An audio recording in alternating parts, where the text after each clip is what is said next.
ଜୟ ଜଗନ୍ନାଥ ସାଙ୍ଗମାନେ।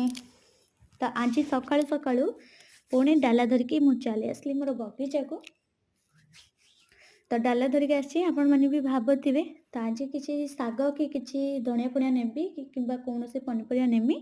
ତ ଆଜି ମୁଁ କିଛି ନେମିନି, ତ କିଛି ନେବା ପାଇଁ ମୁଁ ଡାଲା ଆଣିନି।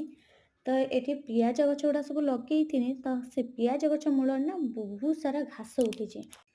ଆଉ ପିଆଜ ଗଛକୁ ଯେତିକି ମୁଁ ଖତ ଭିଟାମିନ୍ ସବୁ ଦଉଛି, ତ ସିଏ ସବୁ ଭିଟାମିନ୍ ଟାଣି ନେଉଛି ଘାସ। ଆଉ ଘାସ ଗୁଡ଼ାକ କହୁଛନ୍ତି ପିଆଜ ପଛରେ ବଢ଼ିବ, ଆମେ ଆଗେ ବଢ଼ିଯାଉ। ସେଥିପାଇଁ ପିଆଜ ଗଛ ପୁରା ଲୁଚି ହେଇଯାଉଛି। ତ ସେଥିପାଇଁ ଆଜି ପ୍ରଥମେ ତାକୁ ଉପାଡ଼ି ଦେଇଥିଲି। ତାପରେ ଡାଲିଆ ଗଛ ଗୁଡ଼ାକ ପୁରା ଲଦା ହେଇଛି ଖାଲି ପତ୍ରମୟରେ। ୟାର ତିନି ତିନିଟା ବେଲପତ୍ର ଭଳିଆ ବାହାରିଲା ପରେ ମୁଁ ତାର କୁଟି କୁଟିକିଆ ପତ୍ର, ଯେଉଁଟାକି ଆମର ପ୍ରଥମ ବେବି ଲିଫ୍ କୁହନ୍ତି ଯାହାକୁ, ତ ସେ ବେବି ଲିଫ୍ ଗୁଡ଼ାକୁ ସେ ଛିଡ଼େଇ ଦେଇଥିଲି। କାହିଁକିନା ତାର ଡେମ୍ଫ ପାଖରୁ ନା ପୁରା ମୂଳରୁ ସେ ସବୁ କୁଆଁ ଦେଉଛି। ଆଉ ସେ କୁଆଁ ଗୁଡ଼ାକ ହୃଷ୍ଟପୁଷ୍ଟ ହେବ ସେତେବେଳେ ଯେତେବେଳେ ସେ କୁଆଁକୁ ଟିକେ ସନଲାଇଟ୍ ପ୍ରୋଭାଇଡ଼ ହେଇପାରିବ।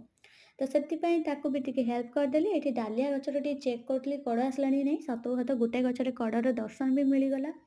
କାହିଁକିନା ଡାଲିଆ ଗଛ ଦେଶୀ ଯେହେତୁ ଏଇଟା ଟିକେ ଡେଙ୍ଗା ହେଲେ ଏଇଟା କଢ଼ ଦେଖିବାକୁ ମିଳେ, କିନ୍ତୁ ଏଇଟା ଏତେ ବାଙ୍ଗରରୁ କଢ଼ ଦେଖାହେଲା, ତ ସେଥିପାଇଁ ବହୁତ ଖୁସି ଲାଗିଲା। ତାପରେ ଅନ୍ୟ ଗଛରେ ବି ମଧ୍ୟ ଟିକେ ଚେକ୍ କରୁଥିଲି କଡ଼, କିନ୍ତୁ ଆଉ ସବୁ ବଳକା ଗଛରେ କେଉଁଥିରେ କଡ଼ ଆସିନି। ମାତ୍ର ଏଇ ଗୋଟିଏ କୁଣ ଯେଉଁ ଗଛ, ସେଇ ଗୋଟିଏ ଗଛରେ ହିଁ କଡ଼ ଆସିଛି। ତାପରେ କିନ୍ତୁ ସବୁ ଗଛର ମୁଁ ଟିକେ ଯତ୍ନ ନେଇଗଲି, କାହିଁକିନା ସବୁ ଗଛରେ ଏବେ କଢ଼ ଆସିଯିବ ବହୁତ ହୁଏ। କାହିଁକିନା ଗୋଟେ ଗଛରେ ଆସିଗଲାଣି ମାନେ ପାଖକୁ ପାଖ ଲାଗି ଲାଗି ଯେଉଁଗୁଡ଼ାକ ଅଛି ସେଥିରେ ବି ମଧ୍ୟ ଆସିଯିବ। ତ ସବୁ ପତ୍ରକୁ ପିଞ୍ଚିଂ କରିଦେଇକି ତାକୁ ଟିକେ ହେଲ୍ପ କରିଦେଲି ତାର ଡାଳ କେନା ବାହାରିବା ପାଇଁ। ତା ସହିତ ଏଇ ଡାଲିଆ ଗଛର ଦେଶୀ ହଉ ହାଇବ୍ରିଡ୍ ହଉ, ଯେଉଁଟାକି ଆମର ମିନି ଡାଲିଆ କୁହନ୍ତି, ତ ଏସବୁ ଡାଲିଆ ଆପଣ ଡାଳରୁ ବହୁତ ହି ଇଜିଲି ଗ୍ରୋ କରିପାରିବେ। ମୁଁ ମୋର ଭିଡ଼ିଓ ମେନସନ୍ କରିଛି, ଆପଣ ଯାଇକି ଦେଖନ୍ତୁ କେତେ ସୁନ୍ଦର ଭାବରେ ଡାଳରୁ ଗଛ ହେଇପାରିବ। କେତେ ଇଜି ପ୍ରୋସେସ୍ରେ ଆପଣ ମଧ୍ୟ ଜାଣିପାରିବେ, ଆଉ ବହୁତ ଗୁଡ଼ିଏ ଗଛ ମଧ୍ୟ କରିପାରିବେ। ତ ଏଇ ଯେଉଁ ଛୋଟ ଛୋଟ କୁଆଁ ଦେଉନି, ସେଇ କୁଆଁରୁ ହିଁ ଆପଣ ଢେର ଗୁଡ଼ିଏ ଗଛ କରିପାରିବେ। ତ ଏଠି ମୁଁ ଡାଲିଆ ଗଛ ଗୁଡ଼ାକ ସବୁ ଗଛର ପତ୍ର ଅଧିକା ହେଇଯାଇଛି ବୋଲିକିନା ସବୁ ଶୁଇ ହେଉଛି। ଇଏ ଯେହେତୁ ଗୋଟେ ଥର୍ମୋକୋଲ୍ ପେଟି ନା, ଏକୁ ଆଉ ଉଠା ପକା ହେଇପାରିବନି କି କିଛି ସେମିତି ବି ତାକୁ ଜାଲି ବି ଦେଇ ହେବନି। ତ ସେଥିପାଇଁ ତାକୁ ଖାଲି ଗୋଟେ ଗୋଟେ କଣି ଅଗିଲା ଦେଇକି ସପୋର୍ଟ ଦେଇଦେଲି।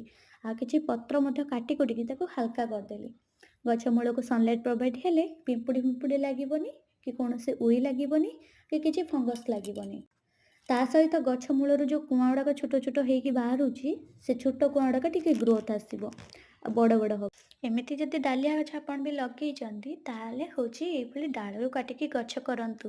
ମୁଁ ଆପଣଙ୍କୁ ଭିଡ଼ିଓ ଲିଙ୍କ୍ ଦେଇଦେଇଛି, ଯାଇକି ଚେକ୍ କରନ୍ତୁ କେମିତି କ'ଣ ଲଗାଯାଏ। ଆଜିର ବ୍ଲଗ୍ଟି ରଖିଲି, ରହିଲି, ବାଏ।